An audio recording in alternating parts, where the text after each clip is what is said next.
Bonjour et bienvenue sur la chaîne du chasseur d'étoiles de midi, chaîne de réflexion et d'humour sur les 12 coups de midi.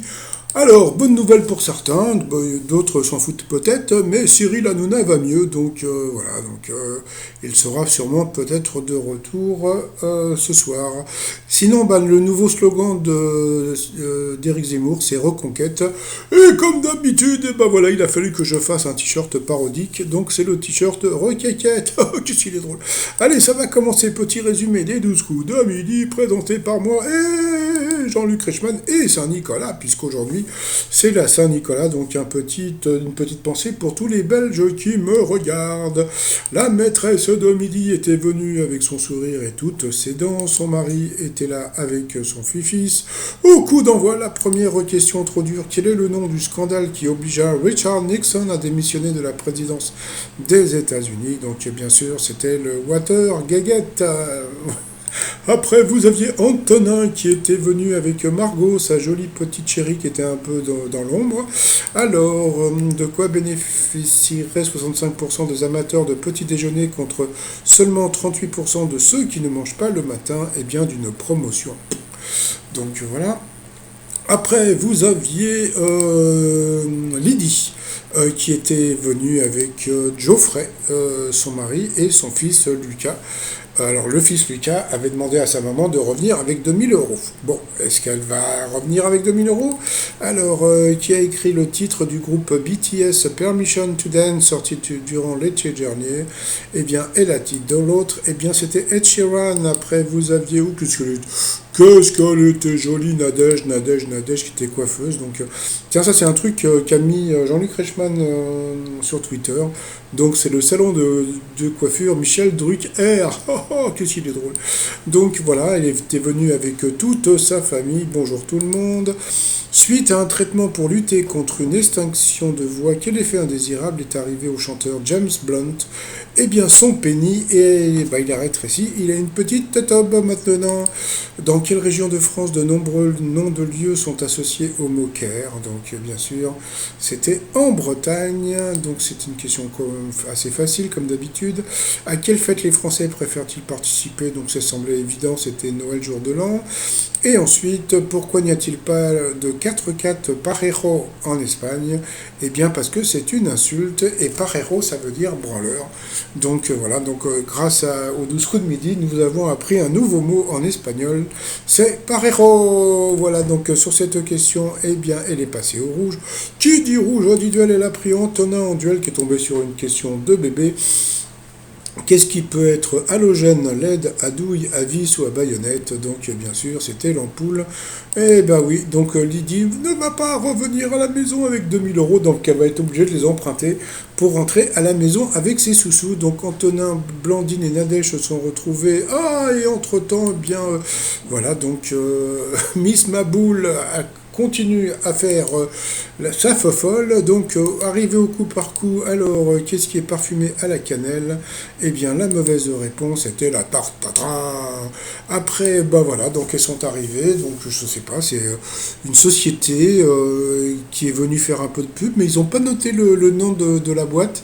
Donc voilà, donc ils sont venus avec plein de jolis des bûches, etc., etc. Donc voilà, alors, quelle définition correspond à un mot contenant deux B qui se suivent? Eh bien, la mauvaise réponse était danse vive d'Irlande. Et là, Blandine est repassée à l'orange. Ensuite, quel duo est composé d'un père et de son fils? Eh bien, la mauvaise réponse, c'était Robert et Jean-Louis Debré. Pourtant, Pierre et des chroniques Nougaro, c'était connu. Et puis ensuite, qu'est-ce qui a pour cadre une société imaginaire régie par un pouvoir totalitaire? Eh bien, la mauvaise réponse, c'était la BD de l'an 1. Sur cette question, Antonin, il est passé au rouge. Qui dit rouge dit duel. Il a pris la jolie Nadège en duel qui est tombée sur une question, c'est simple, quelle ville est le cadre du roman Zazie dans le métro? Donc, bien sûr, c'était à Paname, c'était à Paris. Donc, ensuite, Nadège et Blandine se sont retrouvés donc en coup fatal. Et puis, à ce moment-là, voilà, donc Miss Maboulette, donc voilà. Elle se lâche de plus en plus, hein, mais bon, je voudrais bien qu'elle retire son masque, hein. Je vois pas pourquoi elle garde son masque quand Jean-Luc Reichmann n'en a pas. Donc voilà. Et puis, bah, qu'ils ont fait, ils ont envoyé la pupube. Ah, doub doub. Retour de Pupub. Alors, est-ce que les questions vont être aussi équitables pour Blandine que pour Nadège?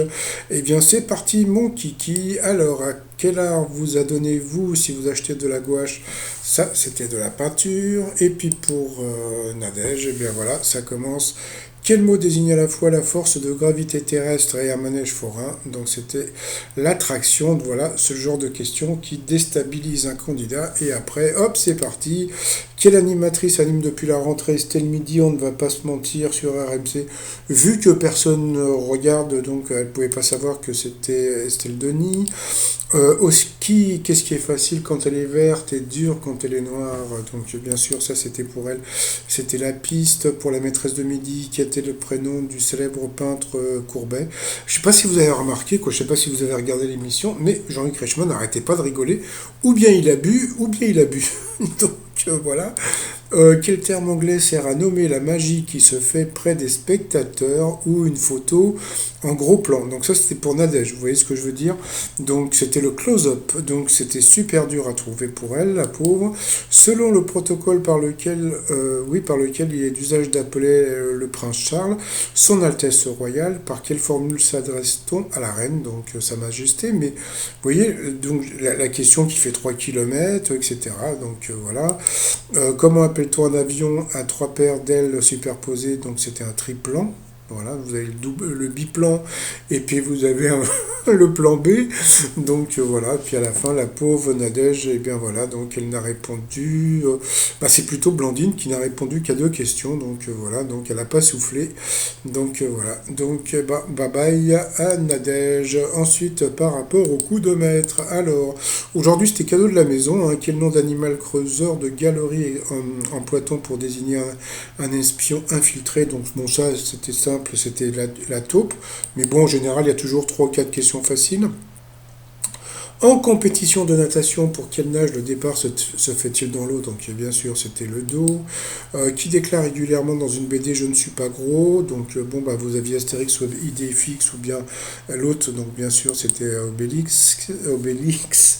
Quel terme désigne un tableau sans valeur? Ça, là, il a eu du mal à trouver, pourtant c'était simple, c'était une croûte. Voilà. Ensuite, quelle région se situe dans le talon de la botte de l'Italie? Donc je pensais qu'elle a vu qu'elle voyage beaucoup, je pensais qu'elle allait connaître. Et donc elle a eu du mal, mais bon, au pif, elle a dit l'autre. J'ai remarqué qu'elle dit souvent l'autre. Quand elle trouve pas, elle dit l'autre. Voilà. Et donc, en fin de compte, s'ils veulent la piéger, ben, ils mettent des questions sur le côté, et comme ça, voilà. Et donc c'était les pouilles, hein. Donc voilà, elle s'est pas trop cassé les pouilles pour gagner 10 000 € aujourd'hui. Donc voilà, ça lui fait 5 000 € dans la poche. Donc bon, elle va se rapprocher bientôt des 100 000 €. Par rapport à l'étoile mystérieuse, bah regardez, ça bouge pas trop. Donc bon, des nuages, un genre de petite montagne. Voilà, pour l'instant, on se rend pas très bien compte. Donc vu qu'il y a des montagnes, donc bon, à moins que ce soit que des nuages. Mais bon, moi je vais partir aujourd'hui sur Kev Adams, puisqu'il avait tourné dans un film qui s'appelait Tout là-haut. Vous voyez, donc c'était avec Vincent Elbaz. C'était, je crois que c'était une histoire de skieur, un truc dans ce style-là. Donc voilà, donc c'était un film que j'avais vu qui était plutôt pas mal.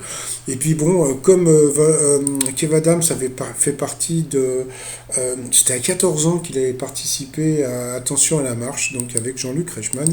Donc c'était assez rigolo, peut-être que, bah, pourquoi pas dans les 12 coups de midi, quoi, dans l'étoile de midi. Allez, sinon, bah, t-shirt du jour, bah, vous vous débrouillez, hein, vous allez sur mon site trotsmignon.com, donc voilà, vous allez sûrement trouver votre bonheur, ou sinon vous avez le fameux t-shirt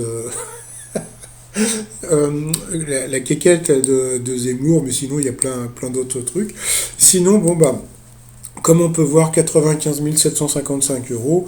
Bon, je pense que dans une ou deux émissions, donc elle va arriver à 100 000 euros. Mais bon, il faut juste voir que, bon, 100 000 euros, d'accord, mais elle a quand même ce qu'on appelle une vitrine voilà, quoi. Donc, bon, la vitrine, bon, comment dire, il y a plein de trucs, bon, qu'elle doit pas vraiment kiffer. Donc, bon, c'est comme ça, quoi. Voilà. Bon, bah, sinon, bah, moi, je vais vous souhaiter une agréable journée, puis je vous dis à demain, portez-vous bien et surtout portez-vous, allez, bye bye.